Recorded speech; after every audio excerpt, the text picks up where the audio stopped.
And we're live. Hi, everyone. Good afternoon. I'll wait till some folks join us. Hope everyone is doing well.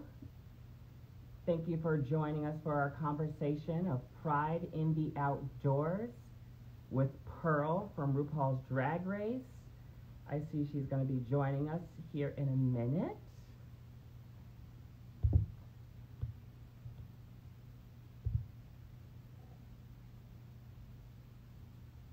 Hi, everyone. Happy Tuesday.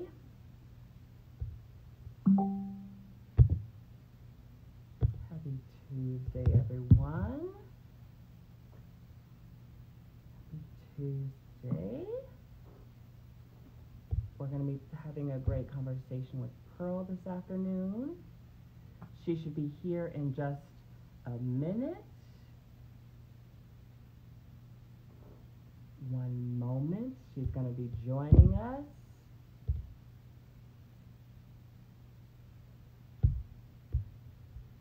How's everyone doing this afternoon?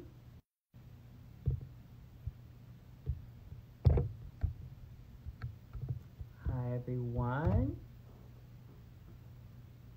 Happy Tuesday.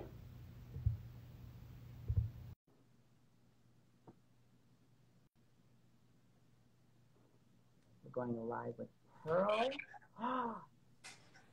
There she is. Hello. Hi, Pearl. Hi, darling. How are you? How are you?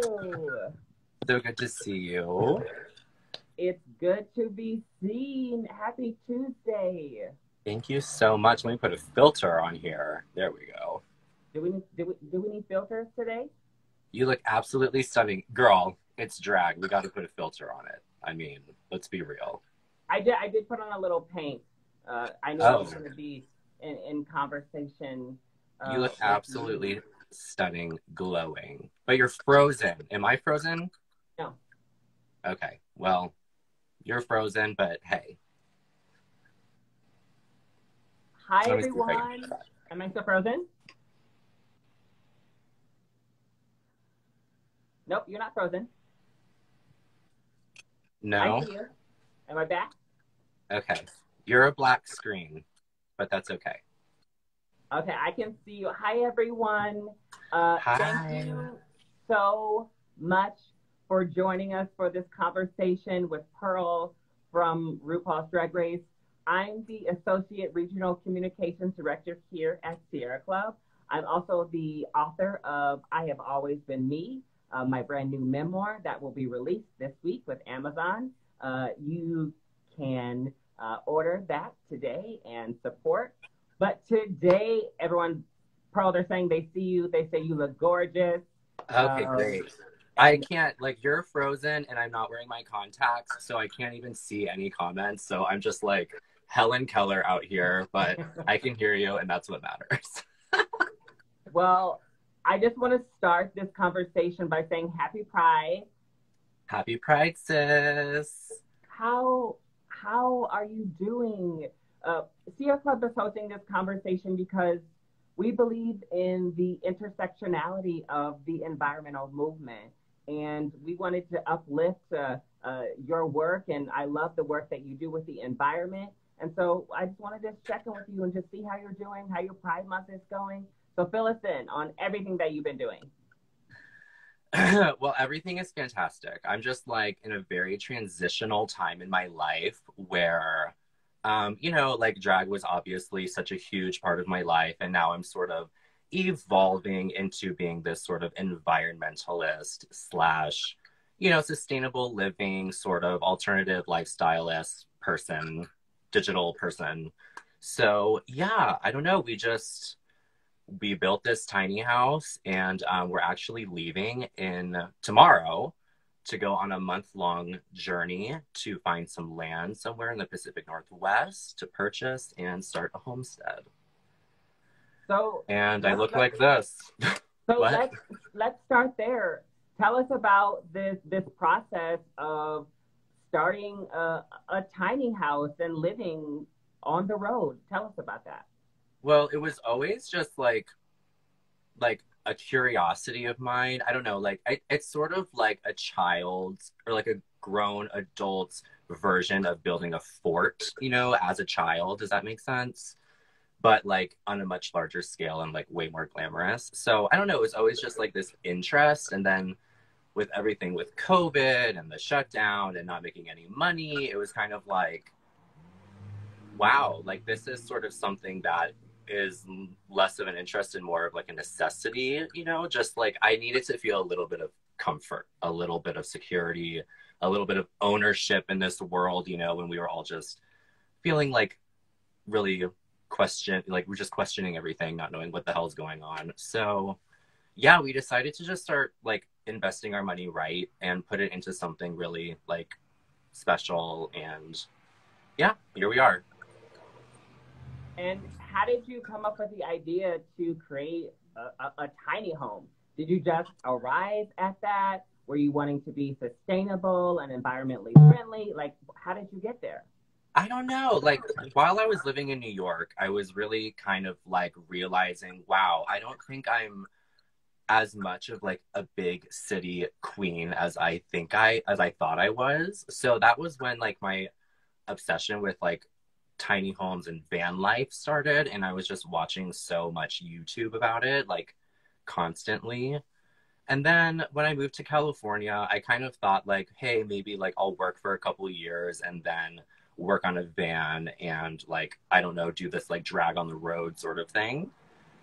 So yeah, I met my partner. He had kind of like the same interests, the same desires as I did. And yeah, we decided to do something a little bit bigger than a van. So we went with a 24-foot shuttle bus. And it fits both of us quite comfortably. It's yeah, like we don't feel claustrophobic in here. It's quite large, and we have so much storage. And yeah, it was just like so much fun to build out and just like a dream that we both got to fulfill together. So Something I've loved about your drag, because I've known you for such a long time. We go way back yes, when we were yes, showgirls ourselves in the Chicago scene. But I've yes. always loved how you repurpose things in your drag and you use the environment as this beautiful backdrop of landscape. Tell me about that. Where does that come from? Why do you do that?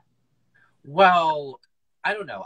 I've always just been like a thrifty, secondhand kind of person. You know what I mean? Like we live in this world of so much excess and it's so unnecessary because there's already so much amazing stuff around everywhere.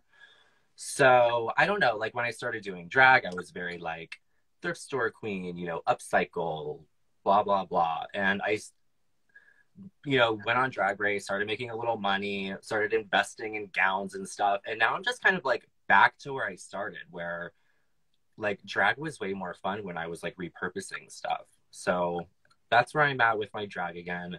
And as far as the nature stuff, I mean, I live in the woods, so I personally think that nature is like it's like the best thing that we have, and it's free. And it's just as glamorous or it's more glamorous than, I don't know, like a white backdrop or something, you know? Like, I think when you think of drag, you might expect like a grand ballroom or something, but it's just like not like that anymore. You know, like, why can't I just be like fish stick in the woods, you know? So I don't know. It's just like a juxtaposition that just works, you know, I for me. love it. How do you feel about queering space? And one of the things that I've loved seeing about your journey since Drag Race, you become so aware of your platform and you speak out on social issues. Can you tell me how you came to that awareness and why you think you should use your platform to speak out for social issues? Well, I've always just been kind of like this radical punk, like ever since I've been, a teenager. So it's just in my blood to like go against the grain and speak up for what's right and to basically knock like the rich white man because they're really like the demise of our universe. So I think just like having a platform, it did take a while for me to realize what the hell I had with that. You know what I mean? It is so important to reach out to your audience and, you know, just like fight the good fight and at least get your word out there. Like with the election, you know, I was just completely inundated, like burying myself in political crap.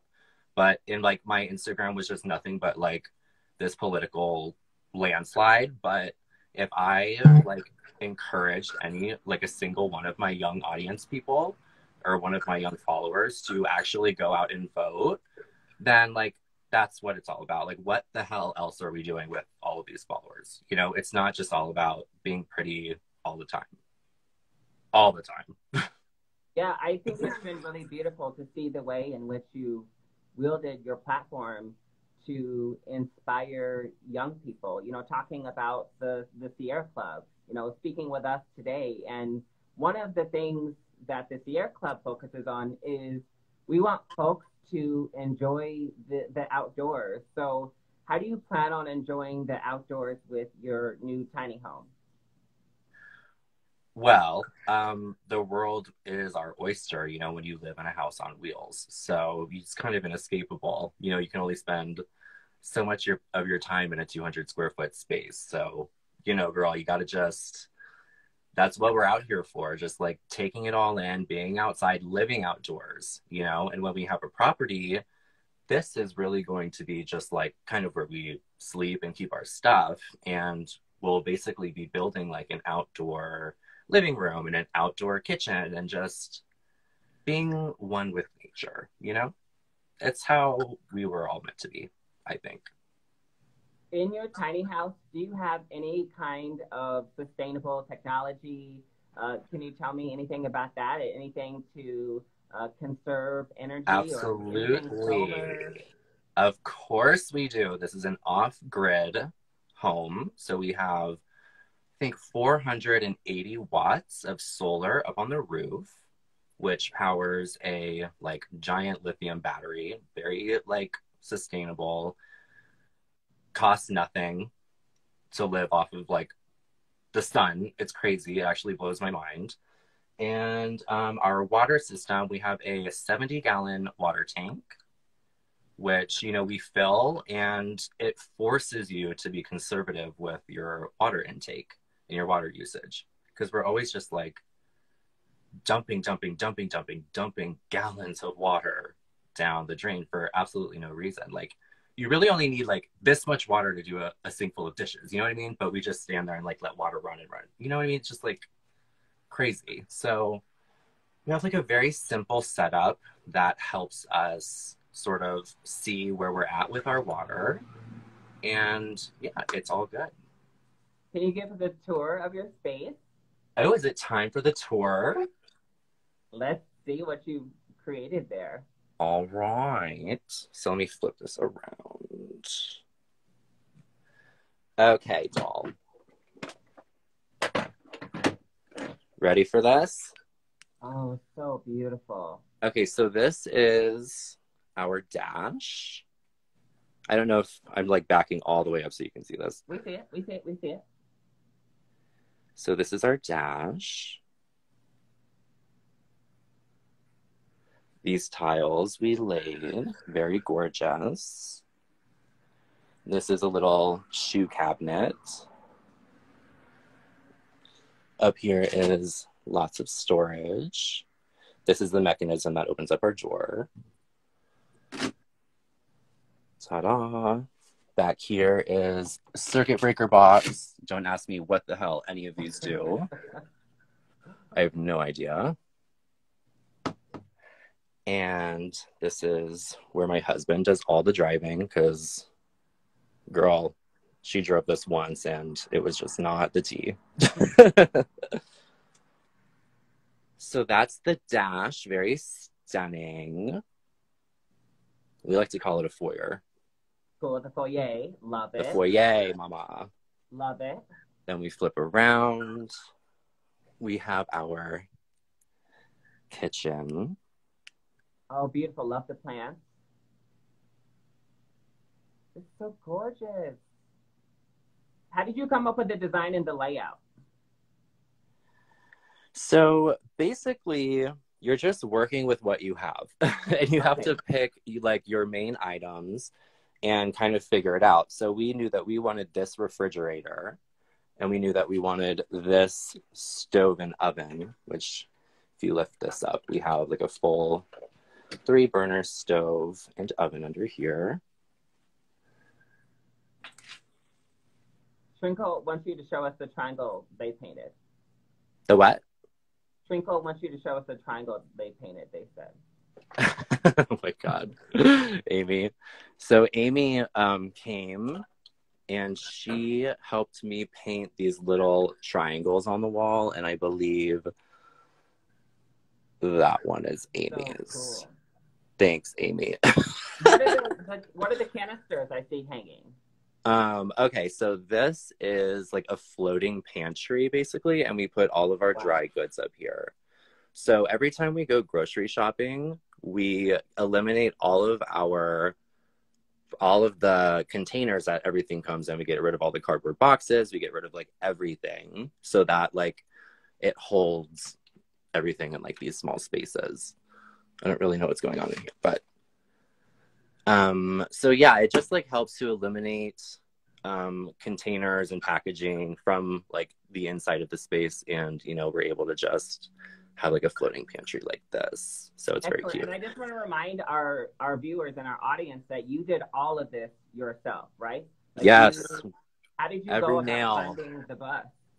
Every nail, every screw, we did it ourselves. We made every single door. There's like 18 doors in the entire bus. We made them all. Have like a little flip up. So little counter spot there to extend our counter space. So this is the kitchen. Yes. So this is like how our water system works. Tell us about We just have like a gravity fed plumbing situation where we fill this with water, turn it on, and we know exactly how much water we're using. So cool. But to answer your question earlier, you basically just pick which items you need to use in your space and you work around it. You know what I mean? There's really nothing else you can do. There's only so many ways everything will fit in here. You know what I mean? So onto the other side is the living room. So beautiful. Love the macrame, the curtains, gorgeous pillows. Such a vibe, right? And then so much storage underneath. This couch actually, it can be slid down, and then this goes down and it converts into a twin bed. So we can have guests. And then here, go ahead. I can't wait to see it. I know I got to drive to Chicago. Yes. Do you plan on driving across the country and doing shows? We'll see. Basically, we'll see. Like, the focus is really to get this like land going, but we'll see, girl. You never know. If we don't find it and it's just like timing's not right, then absolutely. But in here we have a little medicine cabinet that we made. So we usually put our spices in here. And then up here, just more storage, very simple, just a floating shelf with baskets. This was just like a console table that we screwed to the wall. And when we're keep things from moving when you're driving? We just open this drawer, put it in the drawer, close the drawer. Okay. So like so the plants, like when you drive, like they don't move? Oh, the plants are all Velcroed down. Okay. Yeah, so they don't move at all. And so yeah, that's that. Down here, just like a little book basket. When we're on the road off grid, we have no internet, so I literally will read like 20 books. It's insane. Little plant, and then little walkway. We made all these curtains ourselves, very simple, just like burlap and some little like, what do you call these? Baubles or whatever.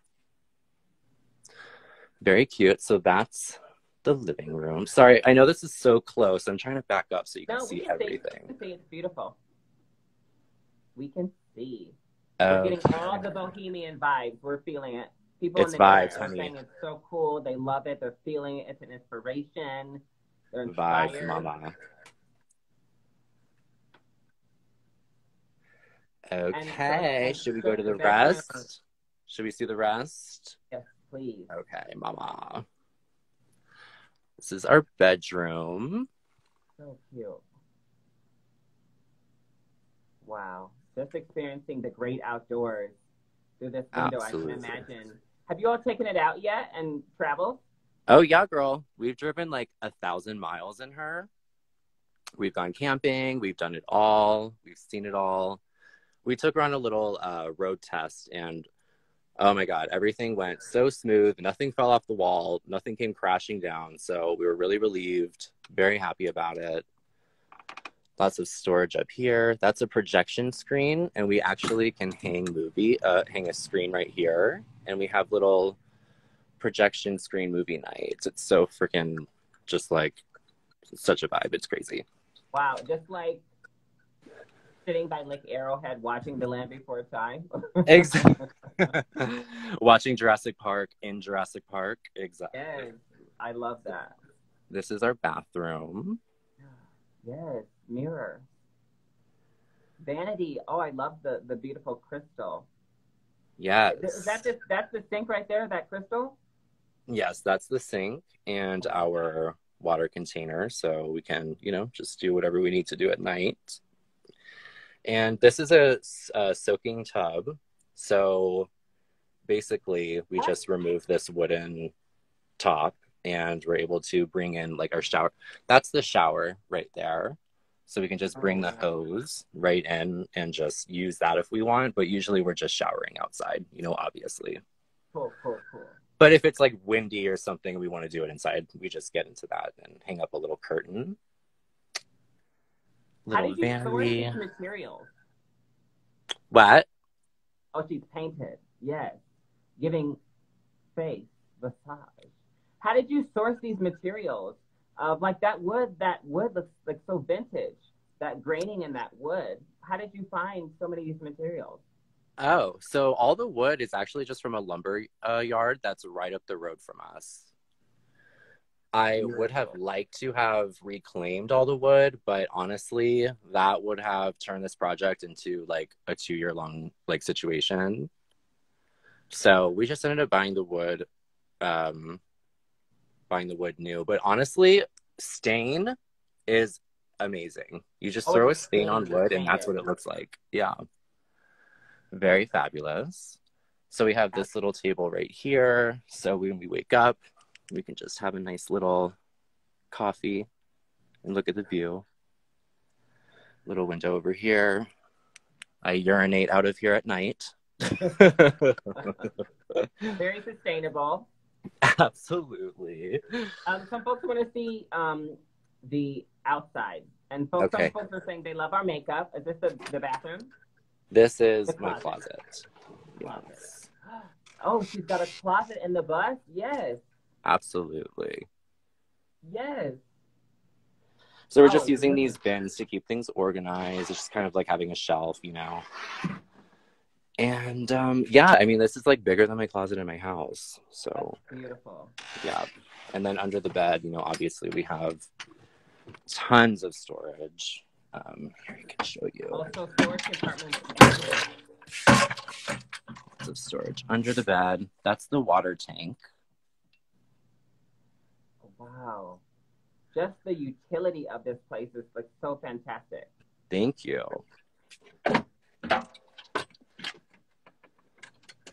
Yeah, so I don't know. What else? Is there a toilet in the house? No, there's no toilet. Cool. So we just do it like the bears do. Cool. And can we see the outside before we go? Oh, there you are. You're back. Show us the outside. Some folks have some questions they want to ask you. Oh, okay. Hold on. Well, wait. Are we doing questions or do you want to see the outside? The outside, then we can do some. Oh, so cute. That's her, mama. Oh, my gosh. And you just pull the table up, you just have dinner, and if you're just like observing like nature all around you and have a little bit of music, all the vibes. Exactly. I mean, honestly, we are mostly outside. Like, we're not in the bus that much. You know, we're just like in here in the evenings. Just like enjoying nature. Yes, we're enjoying the great outdoors. That's so wonderful because it's National Great Outdoors Month. So we're encouraging folks to get out and enjoy the great outdoors. I was just in Hawaii and yes. Can we please talk about that? I hiked 3 miles up, 3 miles back. You went to Monowilly. Yes. We went to Monowilly Falls and I had to literally hike up a river. I have like never done this in my life. And my husband is such a trooper. He had Zane on his back. And I think it's so important to talk about the different ways in which folks come to this work. And I know that I'm not your stereotypical environmentalist, but I believe in intersectionality. And that's what I love about like what you're doing. And we all can come to this work and be sustainable and contribute in different ways. And I love that so much. Yeah, she loved it. I mean, so tell me more about that experience, though, because you are more of a city girl. So, I mean, were you just like feeling like Adam and Eve out there walking with your baby naked in nature, just like ready to change it all? Or tell me about that. I mean, I do like enjoy the outdoor. I mean, I do enjoy the outdoors. Like, I like going to see mountains, like going to see it and sitting at the base, like observing the majesty and then leaving, you know. But no, absolutely. Like, I hear you. I love like being with my family and exposing Zane like to nature, you know, and I think that's the greatness of, you know, of being in, you know, relationship and compromise. Yes, walk the children in nature. Yes, very Tammy Brown. Yeah, but exposing Zane, you know, to nature, and nature to me is very tranquil, and I can't imagine. It's very healing. Yeah. Yeah, but there are a lot of things about living in a bus that I think people are naturally afraid of, like, oh God, are they going to smell like crazy and all of that? But this is like set up to be very glamorous camping, like. Yeah, honey, talk about that. Dispel some of the stereotypes about tiny living, about, you know, like feeling safe. Talk about safety. How do you feel safe? Oh, see, okay. Well, see, there are like a couple of things that I still need to overcome. And I think safety is one of them. You know, like while we were out on the road, most of the time I was good, but there were like some nights where all I was thinking about was like being murdered. So I don't know. It's all a mindset. My husband is like extremely not like that, you know, like he's like the last one to ever think about that. I'm extremely like guarded and always thinking about that kind of thing. So we have like a really good balance going. We have like some security situations in the bus going on. So, you know, like she's not out here vulnerable. Yes, of course. It's giving safety, right? Yes, safety fish. I want to ask you a couple questions about your drag. We have some questions from folks that they have submitted. And the first question is, what advice do you have for young drag queens? Don't do it. Don't do it. No, I'm just kidding. Like, what can I say? Everyone's doing drag now, so what would I say to them? Right. Hold basically, on, there. Like, isn't that like so crazy? I felt like back then it was like, you know, it felt like so special, but now everyone is doing it, you know? Yeah, like, there's absolutely nothing special about it now. It's like, you know, it's gone to the masses and it's consumed. And I think it takes away some of the individuality out of it. Well, that's exactly what I was going to say. If you want my advice, the first thing I would say would be, like, don't take it seriously at all. The second you start taking it seriously, you're doing it wrong. Turn around, rewind, and start over again, because drag is honestly the dumbest freaking thing in the world. You know what I mean? Like, and it should be, and it shouldn't be anything more than that. So, like, I'm glad that like we're all saving lives with drag or whatever, but seriously, we're like just it's so stupid. So like have fun with it and never take it seriously. That's my biggest thing. But the second thing would be like everything that you see on YouTube and on Instagram, don't do it. Like figure out your own style. Like whatever it takes, do not replicate anyone. Like it is honestly painful scrolling through Instagram and just seeing like the exact same carbon copy BS like over and over and over. So I just like it's not just my advice. I beg of you to just like do your own thing, be original, figure it out. Like whatever your talent is in life, like figure out a way to translate it into drag, because that's the only way like you're gonna stand out in this completely oversaturated market. I think that is really good advice. I think that's good life advice of don't compare yourself to other people's experiences. Don't try to be a carbon copy of someone else. It's Pride Month, and I think we should be talking about living in our truth and the authenticity of our individual experiences. And that's what I've always loved about you pre-Drag Race and after. You've always been you and created these fantastic looks. I mean, where do these looks come from? Like, what is like I know, but let's ask I want to tell the audience, what is the inspiration for this muggatry you're giving today? Very Bridget Bardot, where do you I don't get know. There is no is inspiration. It just talent? like Is it is just in my talent brain or and then I put it on and that's it. That's literally it. There's nothing more to it. It's just like drag has never really been, well, I shouldn't say that. Okay, in the beginning, drag was very much like a character, you know, like, oh, let me paint on this character and be someone else. But I think throughout time, it's just sort of like like evolved into like drag is more of an extension, not like a character like someone else. And I think that's why a lot of people are relating to drag now, because like we're also like gender fluid underneath it all and we want to express it. So like we are just like extending who we are with this like feminine edge. Like that's what drag is now. It's not so much like dressing up as this character anymore. You know what I mean? So I guess like when it comes to me, it's just feels totally natural. Like I've you know, in the beginning, of course, I looked at like Raven's makeup and I said, I want to paint like Raven, you know, but it like evolved and this is just what comes out. You know what I mean?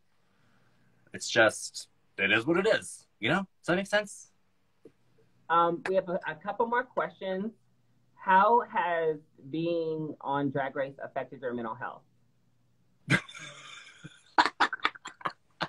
We're just going right there. I love it.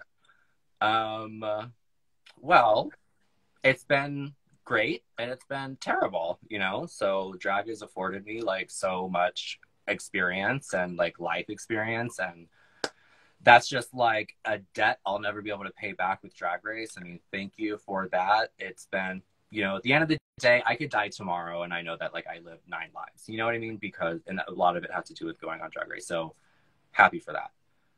And, you know, another part of it is just like, wow, I really was not somebody who was meant to be famous, whatever you want to call it. Like, and that hit me like a ton of bricks after the show. And I can't help that. You know what I mean? It just is what it is.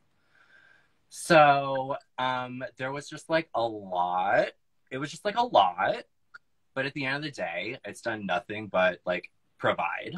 So yeah. At the end of the day, I'm just like grateful, you know? And all of like the mental stuff that I went through after it, I'm grateful. I'm just grateful for it. I'm grateful for exactly where I'm at, who I am, where my life is. It's insane. Like I wake up and I'm like pinch me. You know what I mean? Like sometimes I think like, oh my God, I could wake up as someone else and that would be like, you know, like whatever. But I'm just saying, like, I'm just really, really grateful. I've come into this like really grateful time in my life where one of the things that I felt like folks didn't get to see on the show, you know, of course, you know, as a fellow person who's done reality TV, I understand. Mayhem says hi. She's in the room. Hi, May. one of the things that I felt like people didn't get to really see is that you really are a Zen person, and I think they get to see this in Yeah. your tiny house, and it's one of the reasons I wanted to have this conversation with you. The way in which you queer the great outdoors, the way you shift environment, and so I want people to really see that side of your personality outside of an edit, that you really are just like a chill person, and drama is not something that you do. I know that as a No. friend. I know Yeah. that as a friend of yours. I'm much bigger and much more than do I have something on my face. And honestly, in a lot of ways, I wish that I just never even said that. I wish that I just like sucked it up and like sucked her tit. You know what I mean? But you know, I didn't, and it's fine. Like, it is what it is. Like they're all gonna just use Drag Race to like judge me for the rest of my life. You know what I mean? Like, I could win an Oscar tomorrow, and they would be like, "How did she win an Oscar? Didn't you see season 7, episode 3? Like, she was terrible." You know what I'm saying? Like, it just is what it is, and I'm okay with it. You know, like, Do you think the real people, think the real fans will continue to follow. If you get it, you get it. If you don't, you don't. People are asking, would you come back for All Stars? Oh God, no. I'm not. I'm not like in love with drag enough to ever go on All Stars. It's not something that I could ever do full time ever again. So, like, that's kind of, you go on All Stars, you go on Drag Race, and you're like doing drag full time, like no matter what you do. So I'm just, that's something that I've just kind of grown out of, you know? Yeah, and I just want you to know, I think that you've inspired a lot of people. I think sometimes when you are the person who is providing the inspiration, it's hard to see.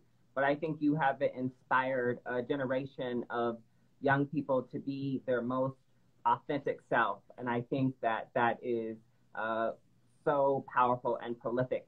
What is something that Precious, you are a much better person than I am. Like, any day, I admire you in ways that you don't even understand. Like, we don't even need to start doing that for each other. But seriously, just thank you for saying that. What is something that has inspired you this Pride Month?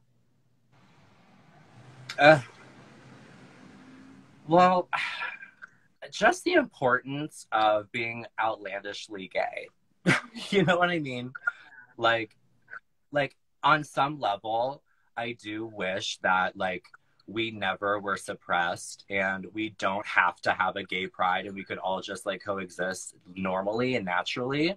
But at the same time, that's not what happened. So we have to just like freaking slap them. You know what I mean? With the queerness, that's just where we're at. It's what we must do. We have to be unapologetic. We have to remind them all of what they did to us. And we have to continue inspiring and being better. And that's it. So every year it just like gets a little bit more real. You know what I mean? Yeah, no, I think that's really great. It reminds me of like that Martin Luther King quote that says that the moral arc of the universe is long, but it bends towards justice. And it's about progress, right? Each year we're building on the momentum of the folks who come before us. Do you have anything else you want to share with the audience before we go? Thank you so much for joining us today and showing us your beautiful tiny home and telling us a little bit about how you feel about drag and your connection with the environment. There was no other way I could think of that I wanted to end Pride Month than with the wonderful Pearl. Oh, well, thank you, Precious. And there's no other way I would have gotten on Instagram Live at 1:00 in the afternoon on a 90-degree day than for you and Sierra Club, of course. Thank you, everyone, so much for tuning in. This is just the beginning. We're going to be having continued conversations with queer folks like Pearl. It's like I said, it's so important that we highlight the intersectionality of our movements. Thank you so much for joining us, Pearl. Love you so much. Thank you, everyone, so much for tuning in. Love you, Presh. Mwah. Bye, guys. Bye.